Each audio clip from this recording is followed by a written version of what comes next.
The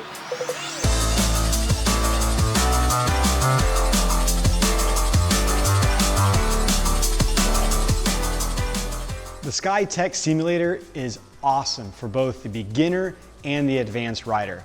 Whether that rider is advanced because they've been on the simulator before, or that they're already coming from being on the hill on real snow and they want to develop or correct some of their movement patterns.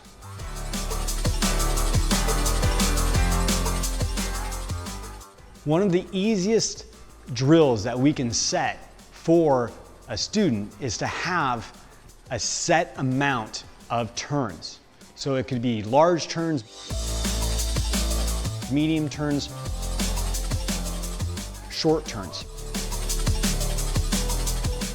relative to the rider's ability. Let's put 10 sets of large turns. 1, 2, 3, 4, 5, 6. That gives them an idea and creates a movement pattern for them and a goal in a very short amount of time.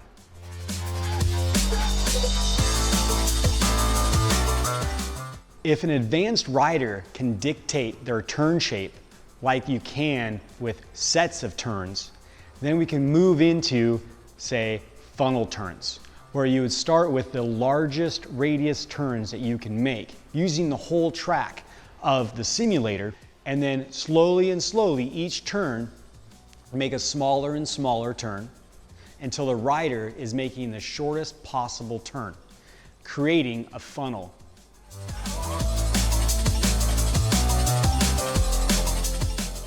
If an advanced rider can make funnel turns, they can make hourglass turns.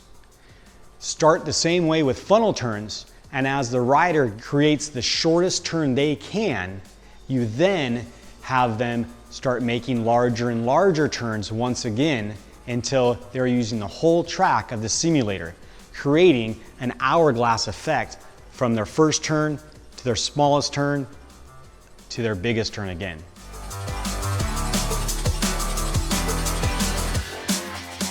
There are times in an advanced rider that as a coach, you can see and you can isolate a certain joint, whether they're not moving enough, they need to move more, it's a different timing of it. So you can isolate certain joints. If you isolate just the ankle joint for the rider, you can get an edge roll or an edge wiggle, where they're just going from edge to edge to edge, with very short turns.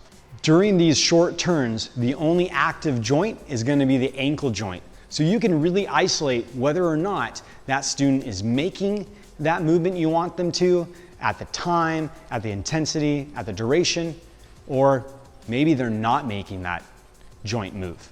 Moving up from the ankles, you can also isolate the knees as the active joint to be able to make those turns happen. As you isolate certain active joints, the other joints are going to move. They're just not the active ones. So if I move my ankles, my knees are going to move a little, but my power is coming from my ankles.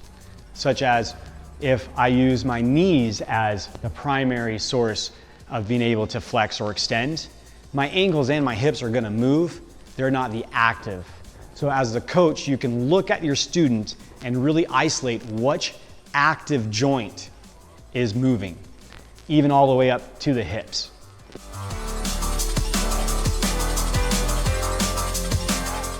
For advanced riders, sometimes there's one edge that is favored more than the other.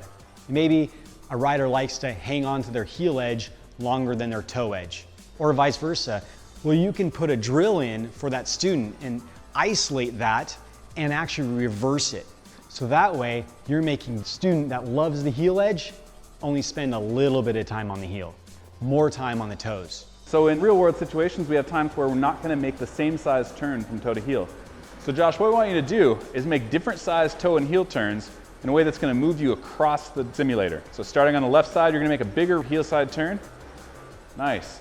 Now I want you to work back across to the left side of the machine. So a bigger toe side turn, a smaller heel side turn. It's a great way to develop some skill and versatility with your snowboarder by having them make different size turns to move across the simulator in different patterns.